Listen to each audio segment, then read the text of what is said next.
right, everybody, we are back with another Ramp Careers Daily Update. Today, I am here with my co-founder, Manoj. Manoj, happy Monday.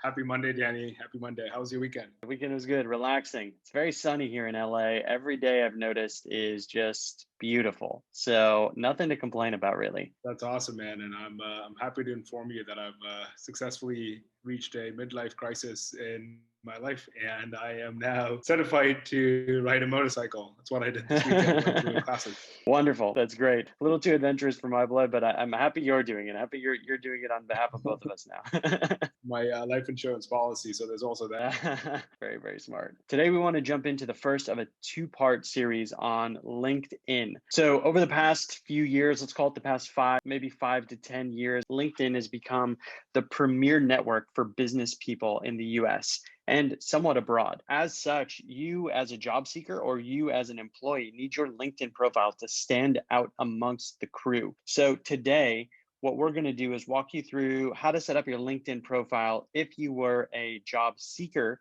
And then tomorrow, we're going to walk you through how to set up your LinkedIn profile as if you were a current employee. So Manoj, I know you had a great framework to think about setting up your LinkedIn profile. We were talking about it before the episode. Do you mind walking us through that? Yeah, so it's a dual role, right? One is to have a profile to begin with. I think it's an absolute minimum, and there's good ways of doing it and bad ways of doing it. Oftentimes, I see profiles that are skeletal in nature. Sometimes I've seen people have multiple profiles. They may have forgotten that they have an old profile. They have one created with their personal email address, one created with their school address. It says one says they're a student, the other one's really weak.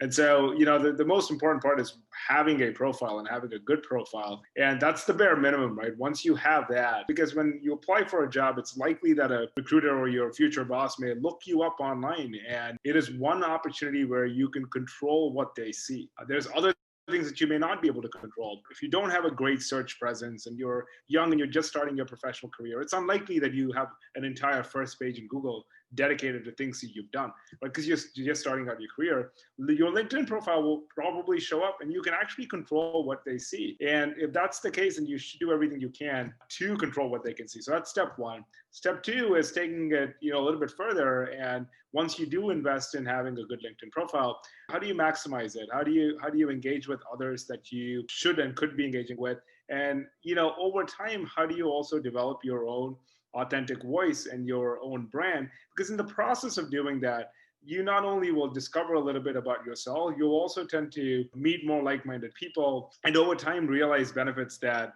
you won't be able to otherwise. And so those are the two distinct things that I think everyone should do. I see a lot more folks starting to do it. I think the generation today is a little more of the creator mindset. I think when you and I graduated, LinkedIn was like, okay, it was just kind of starting out. You wanted to have a profile. We had a Facebook mentality to it. I think we're moving away from social media connections to everybody's a content creator and everyone has the opportunity to build a brand.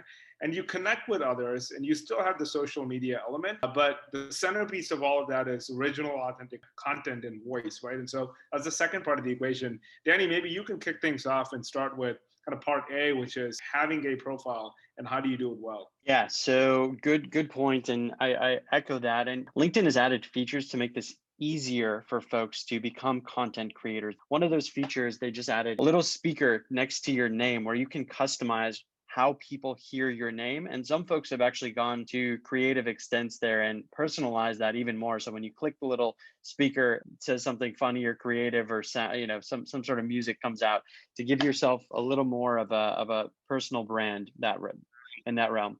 And onto the profile picture. So a few things here. The first is when you're setting up your profile picture, make sure to choose a professional picture of yourself. So this is a solo shot where you look positive and confident. Run it by at least 10 people to make sure that they're getting that vibe from your profile shot. Some that I don't typically love seeing, but people do it. And this is maybe a little nitpicky as an employer, but ones where you're clearly cutting yourself out of a wedding photo or you're cropping yourself out of a group of friends, scrap those because those are not as professional looking as they should be. Remember, the point of LinkedIn is a professional marketplace, professional network. So keep it within the realm of the next step is you should have a headline. A headline needs to address a couple things. One, it should address what position you are looking for. So if you're looking for a sales opportunity, it should say something like currently seeking high-paced sales opportunities. It should also recognize what industry you're looking at. So to take that one step further, it should probably say something like currently seeking high-paced sales opportunities in fintech, if you're looking at careers in fintech. The next thing that you're going to want to do is add connections. So I can't tell you how many times I look at a candidate's profile and they have between 0 and 25 connections. This shows me, okay, if you have less than 25 connections, totally cool. You can discount this, but I highly doubt that's true. This shows me that they haven't taken the time, energy, or care to update their LinkedIn profile. So what I would actually do is one of two things. One, go add the last 100 or last 200 connections you've made personally or professionally. And then two, LinkedIn makes it really, really easy. In fact, they make it so easy, they actually got in trouble for this a couple of years ago, to just add everybody in your Gmail to LinkedIn. I wouldn't recommend necessarily doing that with unless you want to do, because it could come off as a bit of spam, but that is an option for you. The next thing that I would do is write out a summary, 2 to 3 line summary explaining who you are and why you want to be in sales. So this is all personal to you, but it could be something like this. I'm a hustler. I grew up in a family of salespeople, and I'm looking to kick off my career in sales because I'm hungry, I'm energetic, and I'm competitive. Something like that. And place that, put in the summary portion of your LinkedIn profile. Kind of wraps up what I would say are the basic elements of a great LinkedIn profile. So Manoj, I know you had some thoughts on engaging with others and finding your own voice on LinkedIn. You want to explain those elements of the LinkedIn profile? Yeah, for sure. And I think that there's a crawl, walk, run approach that you can take towards this, right? Because it takes a while. It's not easy to start having your own authentic voice, because you're still in the process of discovering what it is. Plus, people may not know who you are. And so, from a very practical perspective, if you just created a LinkedIn profile and done what Danny has mentioned, and maybe started adding some folks that you should add, build your network, what you can do is kind of come up with a thoughtful way of engaging with others, right? And so the easiest thing you can do, which is, the crawl stage, is at a minimum, you can start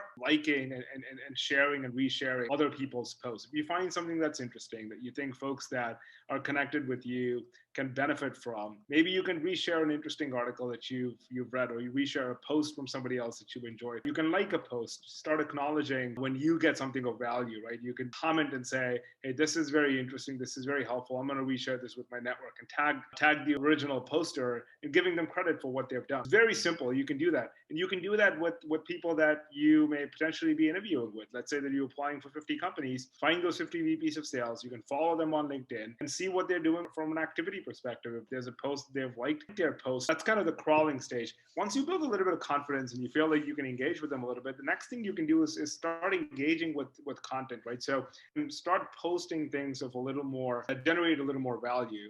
If there's someone that you're trying to connect with and you've seen a post that they've made, maybe you can add your perspective to it. You can actually go and type a response and ask them some additional questions, or tag somebody else that you think may have a perspective on that post and ask them to share their experience, right? So now you essentially take their content and you add another layer on top of it. That's another way for you to engage. And that's the walking phase, right? Where you've gained a little more confidence. You're starting to comment on other people's posts. You're starting to maybe reshare your own articles, but instead of simply resharing it, you put a little bit of a spin to it, because you do have the opportunity to add a small blurb when you reshare an article that you liked on the internet.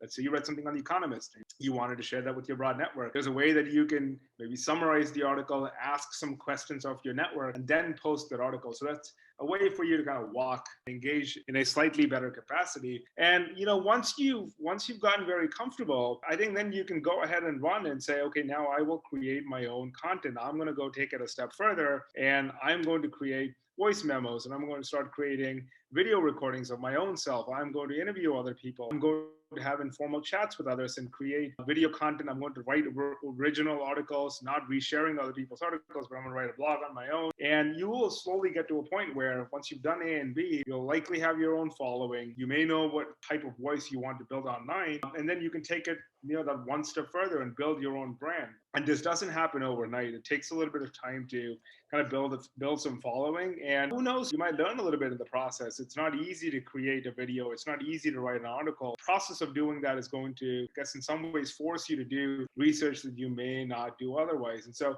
that's the crawl, walk, run approach that we recommend. Of course, it's not for everyone. And for some folks, it may be a little more comfortable. For others, this might be not a natural thing to do. But one of the things that we have realized, and Danny, I know you and I are going through this a bit ourselves, is it gets easier over time. The first couple are always hard. But listen, we live in a day and an age where it's important to have a personal brand, and it's important to build that image, because if you're not, somebody else that's aspiring for that job is going to do it, and you're going to be left behind. And so the final piece of advice that we have is LinkedIn is no longer a nice to have, it's a must have. And not only do you need to have a profile, you need to start engaging with people in some capacity, because that is exactly what every single competitor of yours is doing. So I think we can kind of wrap it up with that. Yeah, we can wrap it up. We gave you some hints at what's coming tomorrow too.